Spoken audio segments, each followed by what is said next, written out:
looked at other programs before I decided on St. Bonaventure, and part of what tipped my decision was the reputation of St. Bonaventure. You look around Western New York, you have the other schools, but I think the reputation of Bonaventure is really, between that and then the program itself, the way it was structured, going back to the cohort experience, is really what made the difference. I looked into a lot of other programs. As I said, I'm a registered nurse. I had a diploma background.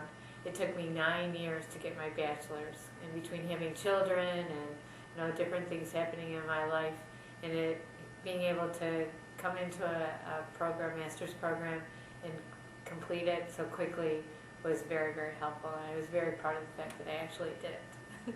I thought the professors were outstanding, knew their field very well, were very open to open communication, very open to ideas flowing back and forth. They didn't stand at the front of the classroom and lecture the entire time. It was a learning experience as a team.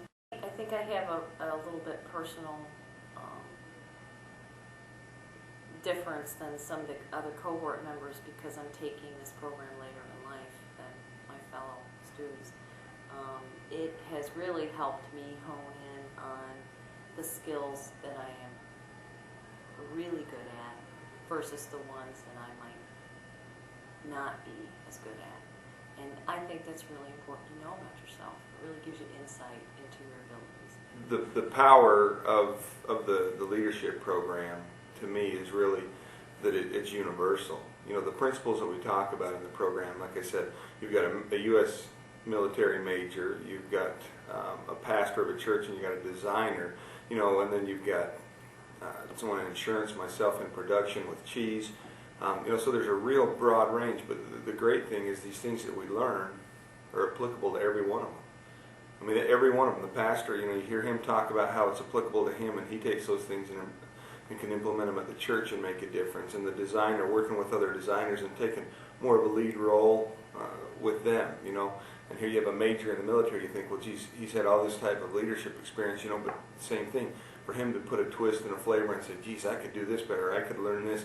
And so, it's fantastic. And so it's a whole different powerful element about leading people. And then, they talk about, if you read stuff, there's they describe this shortage of leadership. And, when you take a manager, I like to always say that managers, manage things and leaders lead people. And so, there's a difference. And so you can take a person in there and they can manage inventories, they can manage numbers, they can manage finances, they can do all those things, but to lead a group of people, to accomplish something is a much different task.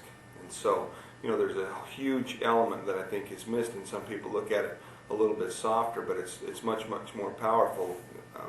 It's at a higher level when you talk about a business, creating strategies and taking a group of people, bringing them together, and then helping them to accomplish something really, phenomenal, whether it's in the business field, whether it's in the military, whether it's designing new products, for myself, taking your production and creating greater numbers, which makes the company more profitable. So, it's a whole different element that's just, to me, it's powerful, it's useful, and it's universal.